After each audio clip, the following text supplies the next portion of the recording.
Web3 is a way for me to do it cost efficiently, and allow people to immerse in this world that I see for myself, and maybe they'll like it too. So I would say once I saw people just gravitating and appreciating my ideas, kind of like instantaneously, I was like, oh, this is really like I said, I have to pay attention to here.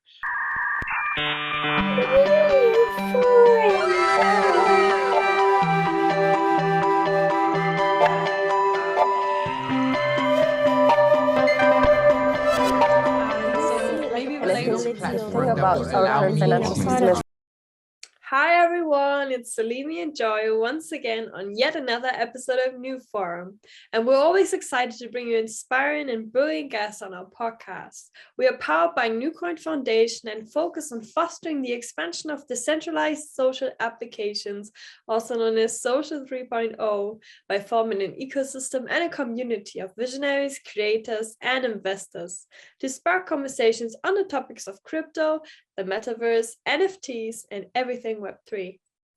And on this episode of Newforum, we're super excited to have Harrison first. He's an artist and musician bringing new ideas into the Web3 space. We'll be talking with Harrison about his music NFTs, the benefits of social tokens allowing artists to co-own a community, and Web3 possibilities for artists. Hey, Harrison, super nice you could join us today. Hey guys, thanks for having me. Happy to be here. Lovely day. As usual, we always love to know about our guests. So we would love to know your background, your journey in becoming an artist, who or what has been your greatest inspiration. And also it would be great to know how music NFTs have impacted your work in a positive way. Yeah, so my name is Harrison First. I grew up as a drummer and then kind of transformed over into a music producer or a beat maker, and then graduated to more of a producer, and then a producer artist, and then DJ, and then just continue to create. So I'm originally from Jersey, then moved out to New York, and then now for the past 4 or 5 years, I live, or I'm based in Stockholm, Sweden. So I would say like my actual music career, or where I feel like I was at like a professional level, happened in New York. I was working a lot with St. John, Teflon Sega, another artist named Janelle Kroll, as just a producer. It was an amazing experience. And I moved to Sweden, and then I kind of learned how to be more of a all-around music producer and a songwriter, for my own projects and for other people's projects. So from there, I signed as a producer and an artist to Sony Records.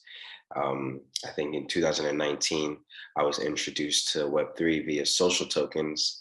And then from creating my own social token, which is called First, I started to look at NFTs. And around 2019, 2020, there wasn't so many music NFT platforms. So I was just trying to create in a different way, and it was really rewarding. And then from there, I kind of like went into the Metaverse and was performing, DJing at the first Decentraland festival with like Paris Hilton and Deadmau5 and all those guys, and then creating my own wearable collection. And that's where I'm at today, just trying to create and do new ideas with my music and my vision. That's so awesome. And I'm wondering, when did that switch happen for you? Like, what was the point where you're like, okay, wait, there's something happening within Web3, and also like you see potential for maybe music or artists? When was that, like you were like, okay, I gotta do this now, I gotta switch? And also, how was your first experience doing like online concerts and all these things? Yeah, for me, like my motivation, I've always been a bit like weird and not so like consumed with what's popular or trendy. I try to pay attention to those things, but then also try to create in different ways that people are not paying attention to, but there's like a little subculture going on there. So that's what really caught my attention with Web3. Like I really wasn't planning on jumping into the space. I had like a friend from high school that continued to like message me on Twitter and was like, yo, bro, look into this social token thing. It's about ownership and this and that. And I'm really big on ownership, as an independent artist. So I just said, why not? nobody else was talking about it. I didn't know any other artist who was doing it. So I said, why not? And then I said, let me just call my token first. But my whole goal in life is just to try to communicate my ideas in alternative ways, as well as allow people to consume my music in different ways. The same way you see, like, Kanye West is a good example where he creates like a really full-on experience with like the release of his albums. And although I don't have the resources to do that, I looked at, Web3 is a way for me to do it cost efficiently, and allow people to immerse in this world that I see for myself, and maybe they'll like it too. So I would say once I saw people just gravitating and appreciating my ideas, kind of like instantaneously, I was like, oh, this is really appreciated. Like I said, I have to pay attention to here, because the traditional way of putting out music, I have been rewarded. That has been a rewarding system for me, and I have been able to play that game, where I do have songs with like millions of streams on Spotify and good streaming on Apple Music and things like that. But it didn't really, I really wasn't growing a community or fan base that way. Those songs did well and they worked well in the algorithms, but still, obviously too many people don't know who I am, and maybe they know the artists that I've produced for, like St. John or Janelle. But for me personally, I feel like me trying to, impede my ideas on people and being recognized for it, I saw that I was able to do that in Web3. So like everything was just like, I was saying yes to everything, literally saying yes to everything. And I was just like, I was in just different spaces, and I kept going. I'm just like wondering, what does all this mean, for an artist and for your community, like in the broader spectrum? Like if I'm new in Web3 and I'm hearing about social tokens and all the benefits, like how do I make sense of it? What's the essential benefit for me as a musician or an artist? Well, do you have any thoughts on that? There's a lot of benefits. Like everything that you do and all the content you create on the internet and all the value that you give to the internet via social media platforms like Twitter, Instagram, TikTok, so on and so on. Instead of giving that away, now you own this content that you're creating. You create this social token, you own this. So the value and the content you put into this social token, you're a majority owner of that. The music that you put out, I own that music, right? Although I own it as an independent artist and it's on Spotify and Apple Music and streaming platforms, there's still this like transparency gap where the streaming platforms determine the value of streams. And me and my community can't determine that. I have a problem with that. So you have to look, it's a long-term play. But if you're a creator and an artist, you have to kind of look at yourself as a company. And then when you have your social tokens, you can create like a board of directors with that. So as a community member within this world that you have now created, now there's like this two-way communication type of thing going on between you and your community, and people can give you real-time feedback and real-time ideas on your real-time feedback on your ideas that you have maybe in music, so on and so on. So it's just so much that you can do with your token, you can do with NFTs, you can do in the Metaverse, whereas there are some barriers within traditional Web2 platforms. One of the biggest things that I've always had a problem with, and Spotify is right here, in Stockholm. And, I've also been to their headquarters and spoke with them, and been to SoundCloud in Berlin and spoke with people there. And there's like amazing people working at these platforms. But why, when I go on my dashboard, I can only see like this vague information about who's listening to my music. I could see a certain percentage in Stockholm, Brazil, LA, New York, but I don't know who the hell these people are. Like when you collect my NFTs, I know the wallet addresses of all these people. I can communicate with them, even if I don't know their social media platform. But now there's like, if I'm doing an airdrop, I can just at least give them a token of appreciation for being a collector. I can't do that. There's no face to the information that I get from my Spotify dashboard or SoundCloud dashboard. So like even that in itself is super powerful, that now you have that. So you can kind of kind of gauge who you're speaking to, your audience is. And if you're looking at this from a long-term perspective, I always thought that it would be super cool to just have my whole world revolve around my social tokens, my NFTs, and things of that nature, where like the whole ecosystem is built off of the value and the time that I put into it. So if you kind of look at it like that, and people who are immersed in this community, they're not just paying for your merch, or just paying for your NFTs, or paying for like, a ticket at your concert anymore, because that's singular. That's like a singular transaction. Here, I perform something and you get something, and then you go home. But now imagine that now an NFT, or you have a ticket that's an NFT. You go to the concert, and then you still keep that NFT, and maybe the price of that NFT goes up, and maybe you can resell a ticket now, as a community member. So it becomes like, as I do good, my community does good. As things in my community goes wrong, then other things go wrong. But it's like, it's a shared type of thing. And that's what I really, really admired. And that's why I think that, if you want to jump into that, you should. If it's not for you, then don't do it.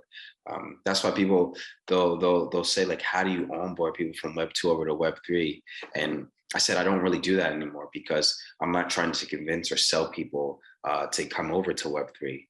If you see what I'm doing and you have some interest, then I'm more than happy to educate and refer you to other people. But it has to be something that you kind of want to do. I just think about like the decades of musicians and decades of people who've been in creative industries and who have been, at the mercy of like labels, at the mercy of these streaming platforms or systems and things. And like you said, it's about having ownership and building something for yourself that can last on.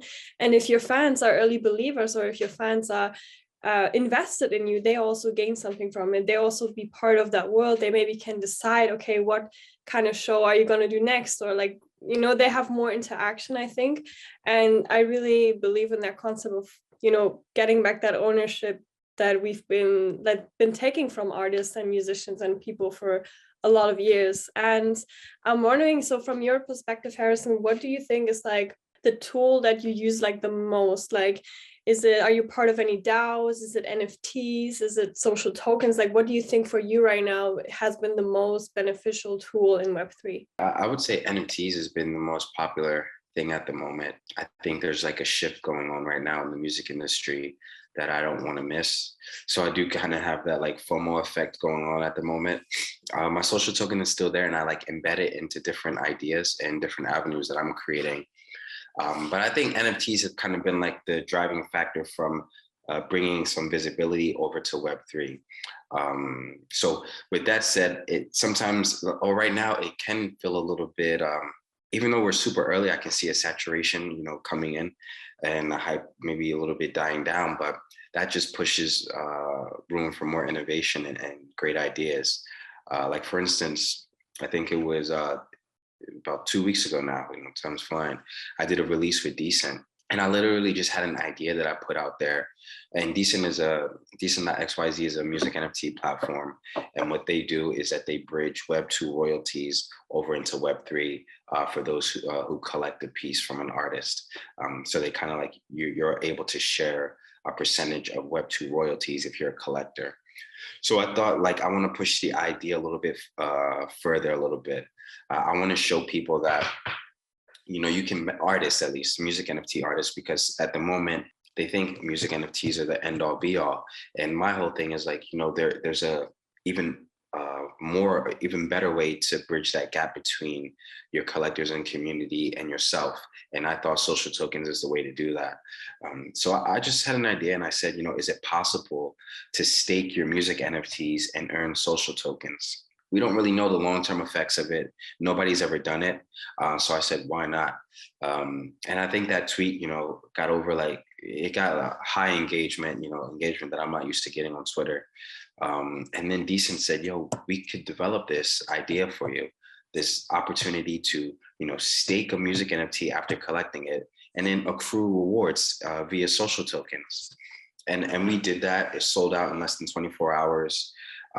More than half of the collectors, I think 40 collectors, more than half of them stake their music NFTs, and now they're earning first tokens. And this was my way of just trying to be more innovative in the space, in the music NFT space, and then also still bridge in my social token, because I still think that's going to be a very important aspect in Web3, not just for musicians, but for all creators. And maybe it's not super hyped right now, but I believe that it will have its day. And when it does, you know, I want to at least, you know, have mine, you know, flowing and embedded into a lot of things that I'm doing. So yeah, NFTs is like the main, has been one of the main things. In regards to like dApps that I'm constantly using is Mintgate. They're like, I think they were founded from just like token gating access to anything, you know, any link or anything that you can think of.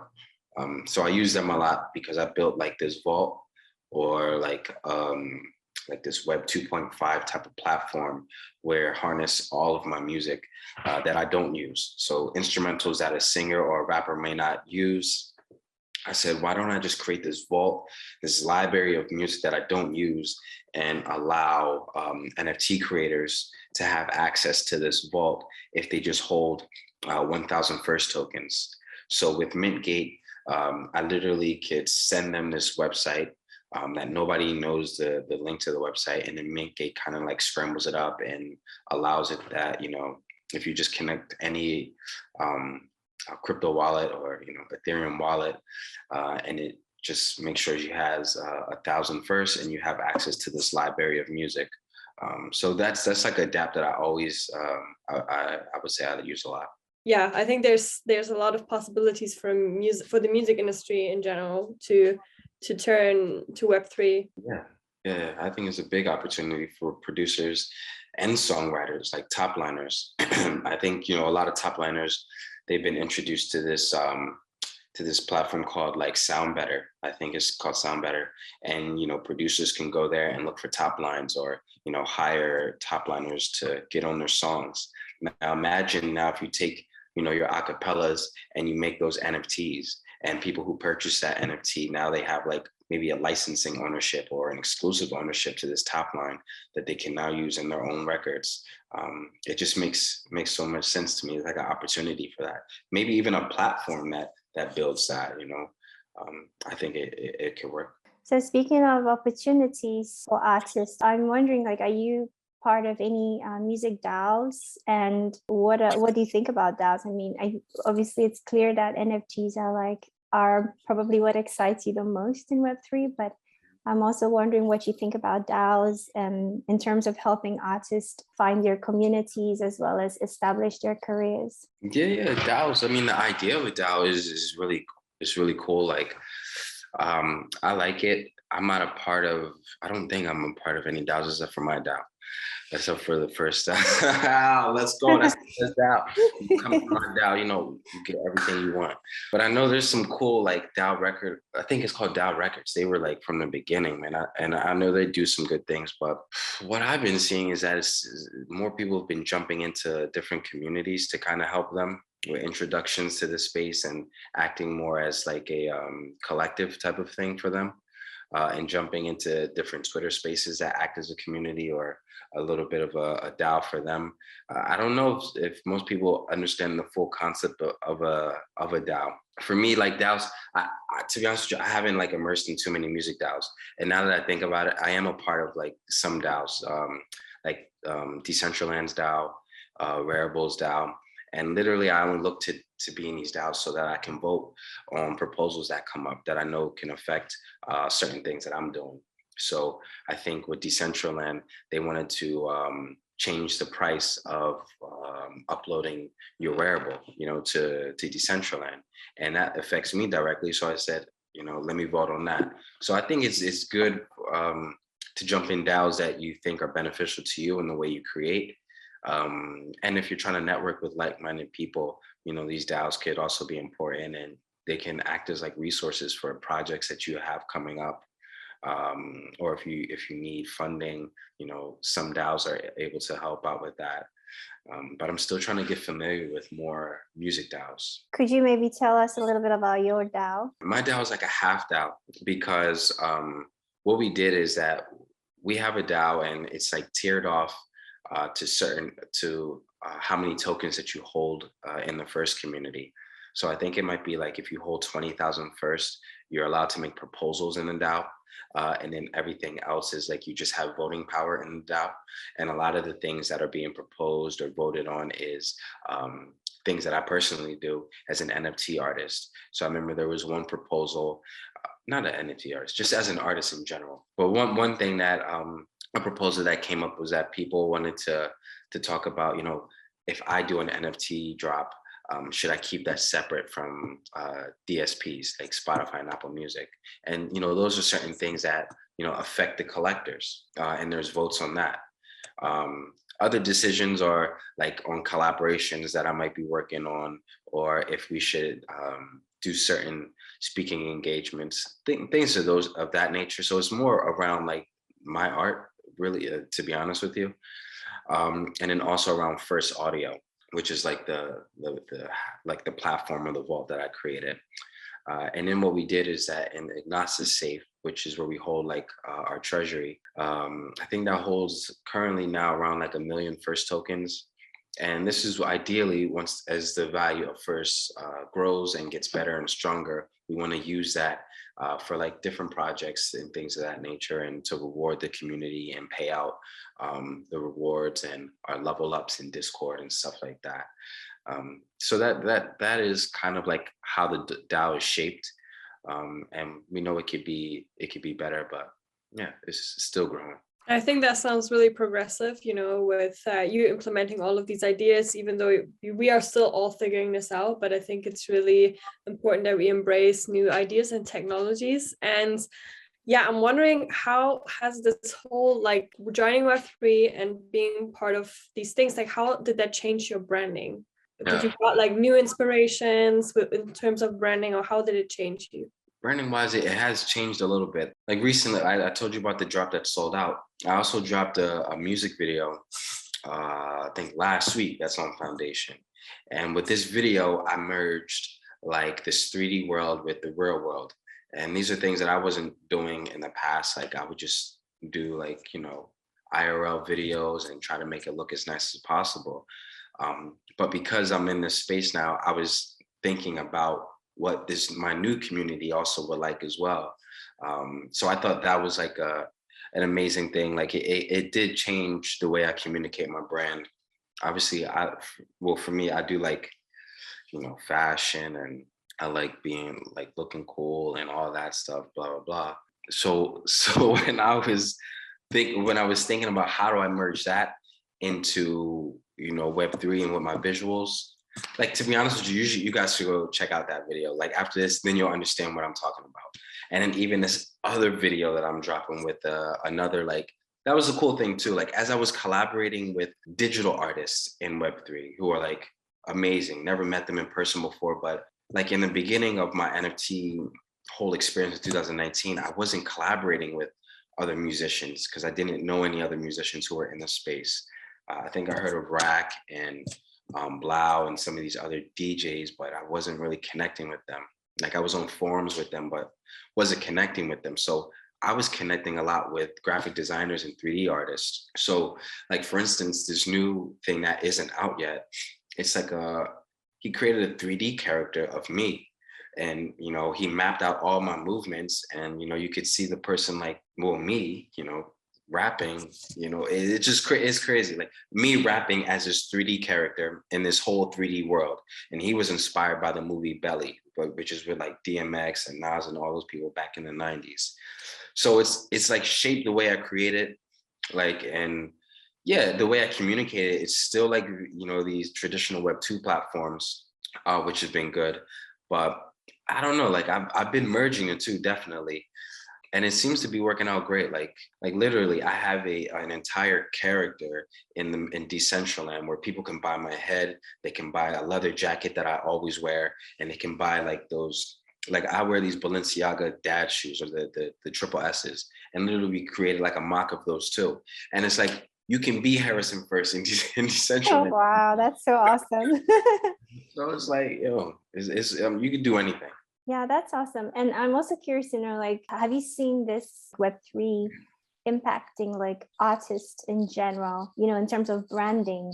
We got it from your perspective, but I'm also curious to know, like, have you seen that influencing others? Yeah. Branding wise, like there's an artist that I worked with in New York. Literally, his whole thing was not to show his face, and he's been like behind this image or this 2D and 3D image, and then slowly over the years, he's been building this up where he's done like full music videos as this 3D artist.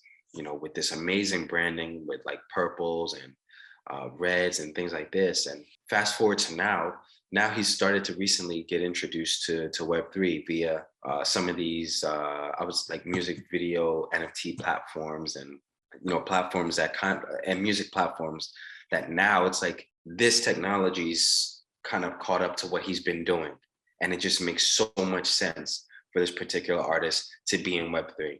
And I'm seeing that like people are appreciating his ideas and what he's doing, because like now he doesn't have to just live on Instagram, because that's where he was at the whole time. This guy can literally live in the metaverse. If he doesn't want to show his face, you know, at all and do live concerts, now everything could be in Decentraland or crypto voxels or whatever metaverses are being built right now. And it's cool to see. It's cool to see, you know, this guy, I mean, I'm a little jealous, but like, damn, like Don't be. Everybody's wearing like your stuff in Decentraland and getting your leather jacket and all of that. So yeah. you've got your own, you know, working out pretty well for you. Yeah. So it just makes so much sense for him to be there, which is, it looks like it's working out really good for him. I love that. I think there's so many niche artists who have now the potential to really go full on and just really, you know, be themselves, because before they might have been restricted or they might not have like the audience, or now they can really express themselves. I think for me, like the connection between gaming, fashion, like music, and also all the things coming out with VR and AR are making so much sense. And I'm so excited to see what musicians and artists are coming up with in the next years, to see like the innovation and the ideas. And I think this was super great. Harrison, where can we find you on social media? Where can our audience follow you and check out your stuff? Yeah, you guys could just type in Harrison First on any platform. On Spotify, you can check it out, and then you can probably go to January 1st / I think it's NFT projects, where you can see just all the Web3 activities that I'm doing. I probably could share that link with you guys. Thank you so much, Harrison. I mean, we really enjoyed this conversation with you, and I know that our community did as well. And thank you all again. Thank you, Joy. Thank you, everyone, for being a part of this episode of Newforum. If you want to get more involved in our community, make sure to follow us on our social platforms. IG is newcoin.nco. Our website is newcoin.org. You can also join our private Telegram group, and we will have all the links in the description below. Thank you again, and see you in the next episode.